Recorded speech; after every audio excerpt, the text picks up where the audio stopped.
So here we go. This will be day 2 of the difference of two squares. I'm just going to repeat probably some of the things that I said last week. So again, the name of the lesson is sort of a big hint on what we're doing here. Okay, notice the word difference.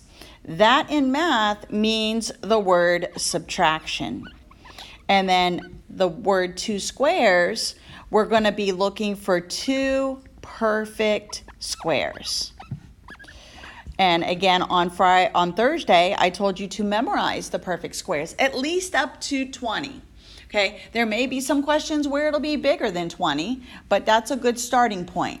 You should already know the perfect squares up to 12 because you learned them in 3rd grade. 1 times 1 is 1, 2 times 2 is 4, 3 times 3 is 9, and so on, all the way up to 12 times 12 is 144, and then keep going. Now, a little cool trick that I found through the years is 13 squared and 14 squared. Those are the ones that you probably don't know, and you'd have to quick do the problem to the side here. But when you do multiply this, 13 times 13, or 13 squared, is 169. And then 14 squared, if you flip these two numbers, the answer is 196. So a little fun fact here. Also, what I found is, if you remember that 12 times 12 is 144, and then if you flip the 12s and make them 21s, you can also reverse the answer, and it's 441. It's a little fun fact. Okay, so if you can recognize perfect squares, it will definitely make this lesson a lot easier, and when we're factoring. Now, in this little gray box here, this is the pattern that we've probably seen, or what we're going to see in tonight's homework at the beginning. So at the beginning of the homework, they're going to ask us to basically FOIL problems like this. So what we're going to see is the exact same letter and the exact same number or letter in number, like these. But then what's going to change is one will have an addition sign and one will have a subtraction sign. So notice in this gray area, we got an A plus B and then an A minus B. And when I FOIL that, what happens is the outer and the inner are going to cancel out. So let's try doing part A here. So if I FOIL this and I do first, I get x squared. And if I do outer, I get negative 3x. Then the inside gives me positive 3x. And then finally, the last will give me negative 9. Notice my outer and inner here are going to cancel out. So whenever you see two binomials that have exactly the same letters and numbers, but one has an addition sign and one has a subtraction, know that really all we need to do here is first and last, because the outer and the inner, when we multiply those, they're going to cancel. So then this final answer is just going to be x squared minus 9. Now, if you forget this, you can always FOIL it out. But recognizing these patterns is going to help us when we go to factor. So these actually have a special name that you're going to be seeing. And whenever you have the same number and the same letter, but one with a plus, one with a minus, these are actually called conjugates. We don't really need to worry about this, but when you hear that word again, know that when you see that you're multiplying or trying to ask to find the product of two conjugates, know all you're doing is first and last. So let's try part B. If we notice that it's 2n plus 5 and 2n minus 5, if we only do first and we only do last, I would get 4n squared minus 25. Because notice when I do outside, I get negative 10n. When I do inside, I get positive 10n. And that outer and inner are going to cancel. Let's look at example 2. If I were to FOIL this, I would get a to the 4th and then do outside. Now, what I like to do when I have two different letters, I like to write them in ABC order, just so I can see that my terms are like. So notice when I multiply these two, again, I get negative 2ab squared. And if I write it in ABC order, I can see that they're like terms and that they're going to cancel. And then finally, my last term, which would be negative 2b times positive 2b, which will give me negative 4b squared. So here my final answer, because the outer and the inner cancel, is just going to be a to the fourth minus 4b squared. Let's try part B. Notice again they're conjugates. So let's try the shortcut and just do first and last. So when I do first, I get x to the first times x to the first, so x squared y squared minus z to the fourth. So as soon as you recognize that they are conjugates, just do first and last. Now, the next part of this lesson is to factor this. So now what they're going to give you now is this, and they're going to make you turn it into the two binomials. So if you can start beginning to recognize these patterns, it makes this lesson a little bit easier. Let's try and looking at the factoring. Now, here's the pattern. Again, remember the name of the lesson. It was called the difference of two squares. There is no such thing as the sum of two squares. So if this problem right here said z squared plus 49, I could not factor that. You would be done. You could say that this is prime or that it's not factorable. Now, when it's the difference, so the first thing we need to look at is, number one, we should always look for a GCF first. If there's a GCF first, I divide everything by the GCF. If there's not a GCF and I see that there's two terms, I'm going to first check to see if there's a subtraction sign and that both of these numbers are going to be perfect squares. Now remember, the number in front of z squared here is a 1, and 1 is a perfect square. So when I go to factor this, this is going to become 1z, and then square root, or what number times itself, same number, that will give me 49, and that will be 7. And again, remember the pattern. 1 will have a plus sign, 1 will have a minus sign. It does not matter if you put the minus first or the plus second. It doesn't matter. Now, again, you should FOIL this. If it doesn't FOIL back to the beginning, you've done something wrong. Let's try B. So first we're going to look, is there a greatest common factor? No, there's not. Next we're going to look, are these numbers perfect squares? And is there a subtraction?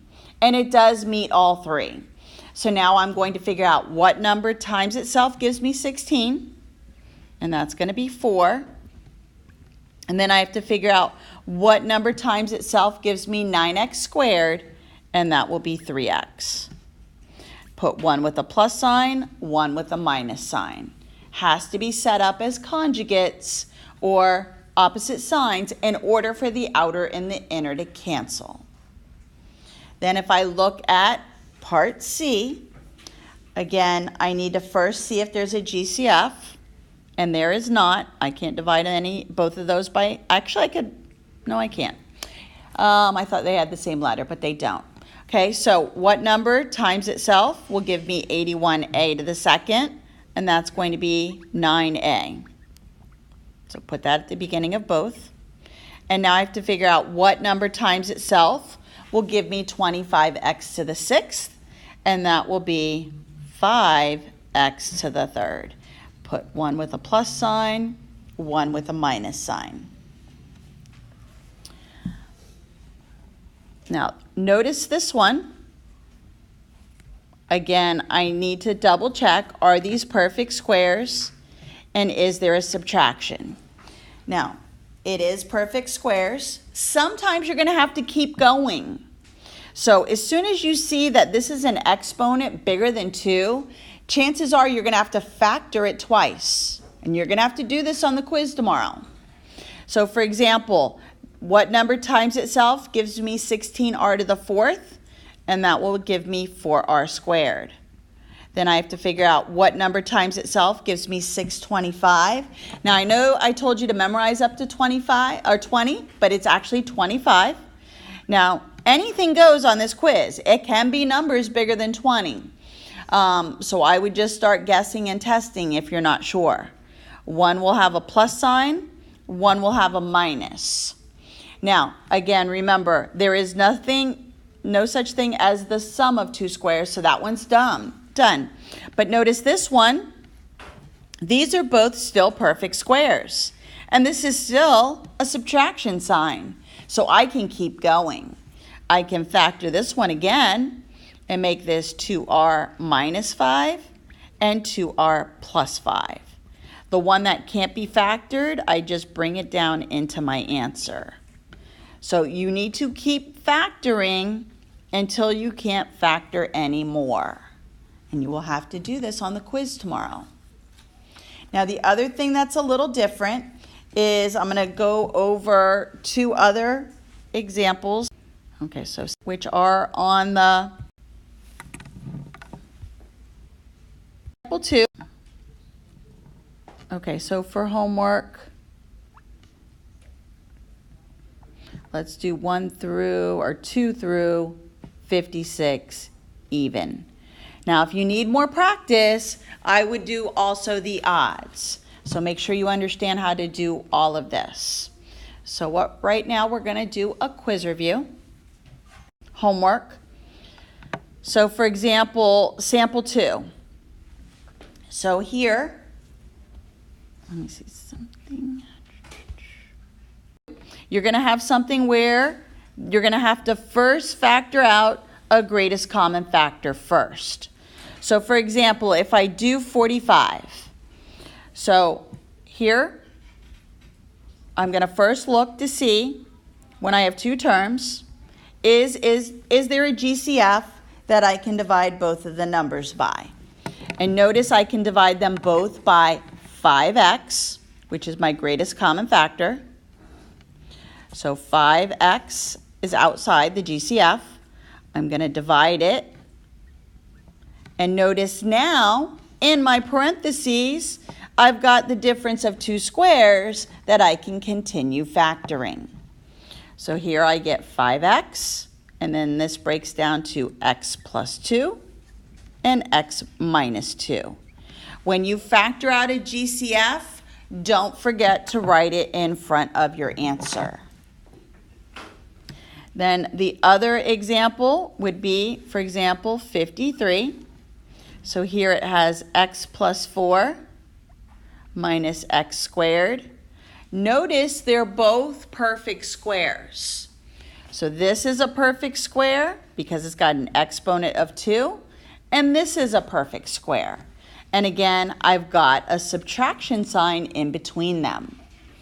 So again, if I factor this, I'm going to take one of these and one of these, and then one's a plus sign, one's a minus sign, and then when I square root or figure out what times itself gives me x squared, that's going to be x and x. So now what I can do here is I need to simplify this thing. So here, if I write this out, take away all the extra parentheses, I can group these two, see how this will cancel, so I'm left with 4. Then here, plus x here, this becomes 2x. Oh, here's what happened. Let me fix this. So then this becomes, I just dropped the parentheses here. So this becomes 2x plus 4. And then now I can multiply. And I can get 8x plus 16. But then I can pull out a GCF and I can divide them both by 8 and get 8 times x plus 2. So this had a lot of things to factor. So you will get a question like this. So make sure you understand. Now there is a sample problem that also walks you through it. So that is the lesson for 5-5. And what I'm going to do now is I'm going to do a quiz review. Now there are actually 17 questions on the quiz tomorrow. 7 of them are going to come from this lesson. So let's do a quick quiz review and then I'm going to let you start your homework. Yes? Okay, let me look.